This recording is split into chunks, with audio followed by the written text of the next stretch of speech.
ভাইরে, শুধু ইফতার আর সাহরি খাওয়ার নাম রোজা না। ইফতার করা আর সাহরি করার নাম কি না?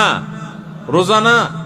এটাতে রোজার স্ট্রাকচার দাঁড়ায়, কিন্তু রোজা ফাইনাল হয়, কমপ্লিট হয়, পূর্ণাঙ্গতা পায় যদি রোজা রেখে আপনি মুত্তাকি হইতে পারেন, যদি রোজা রেখে আপনি হারাম কাজ ছাড়তে পারেন, যদি রোজা রেখে আপনি খারাপ কাজ ছাড়তে পারেন। নবী করিম সাল্লাল্লাহু আলাইহি ওয়াসাল্লামের সেই হাদিসের দিকে তাকান, তিনি কি বলেছেন? মাল্লাম ইয়াদা কাওলা যুরি ওয়াল আমাল বি, যে ব্যক্তি মূর্খতা সুলভ কাজ ছাড়লো না, মিথ্যা কথা ছাড়লো না, মিথ্যা কাজ ছাড়লো না, গুনাহ এবং পাপাচার এগুলা ছাড়তে পারলো না, ওই ব্যক্তির রোজা রাখা আর উপোস থাকা সমান। তার উপোস থাকায় আল্লাহর কোনো ঠেকা পড়ে নাই।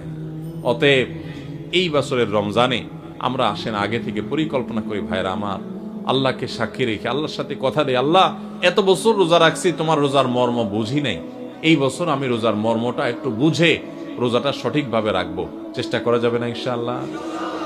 আল্লাহ আপনি আমাদের সবাইকে তৌফিক দান করেন। আল্লাহ আপনি আমাদের সবাইকে মুত্তাকি বানায় দেন, মুত্তাকিদের ইমাম বানায় দেন, আমাদের তাকওয়া অর্জন করার তৌফিক দান করেন। আল্লাহ হারাম ছাড়ার তৌফিক দান করেন, হারামকে না করার তৌফিক দান করেন।